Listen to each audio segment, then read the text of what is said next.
everyone! This is Tats Pusong Palaban, ang bagong issue sera ng bayan. Mas okay pang mga viral at trending issue ang pakialaman ko kaysa naman sa buhay mo or ang asawa mo ang kulitin ko. Peace!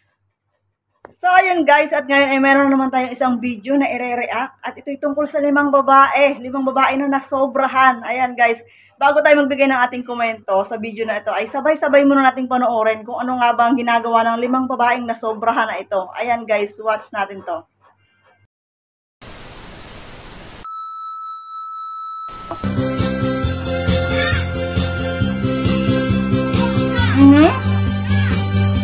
Ayan, si ate at todo kembo talaga. Kembot kung kembo. Walwal kung todo. At kung napapansin nyo yung isa ay medyo nakahiga na sa lupa at hindi na niya kinaya yung katawan niya. Talaga grabe, grabe yung kasiyahan nilang nararamdaman na parang nag-block out yung kanilang mga isip na sobrang kalasingan to. Sobrang kalasingan.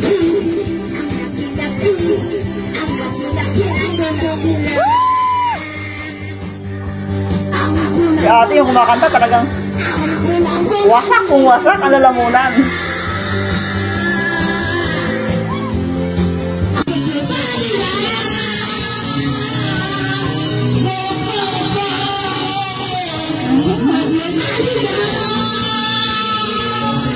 Sige, hala, bira.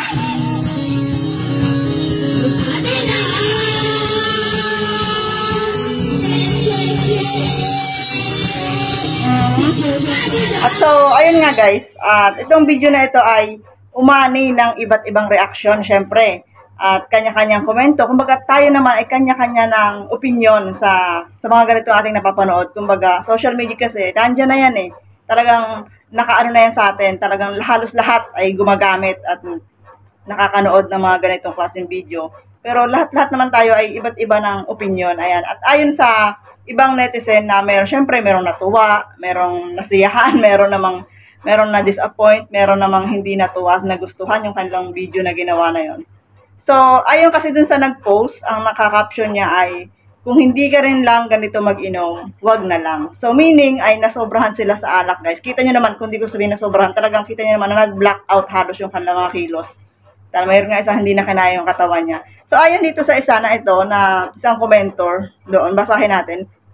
Sabi niya, si Joy Marlerin, sulitin ang saya habang nabubuhay, masayang pagsasama. Dahil balang araw, magiging isang kwento na lang tayo. Yun ang kanyang opinion.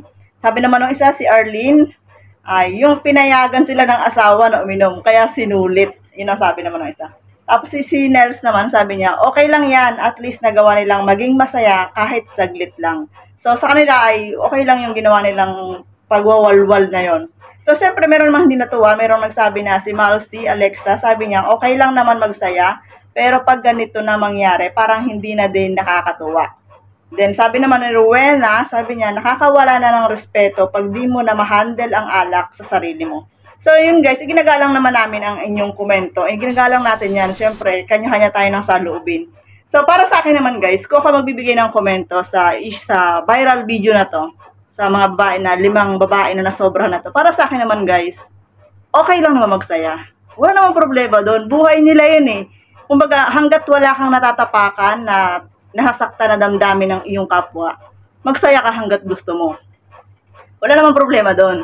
Ang sa akin lang ay konting paalala kasi syempre may kasabihan nga tayo, lahat ng sobra nakakasama. So, para sa akin kasi guys, yung nakita ko na reaction nila sa kanilang mga kilos, medyo talagang unang-una ay ang ating kalusugan, yung ating health. Ayan, dapat nating ingatan yan. Kumbaga sinasabi nga, maikli lang ang buhay. Sabi nila, maikli nga lang daw ang buhay, kailangan magsaya. Pero syempre, kailangan mo rin ng pag-iingat. So, yun lang naman guys. Pero yung pagsasaya at pagwawalwal na ginawa nila, as long as wala silang tinatapakang tao, wala silang nasaktang kapwa nila, walang problema doon. Kung yun talaga ang kaligayahan nila, sige, ibigay mo. Itodo mo. So, yun lang guys. This is Tats Pusong Palaban. Once again, thank you so much for watching. Bye-bye! See you until next video and please subscribe my channel. Thank you!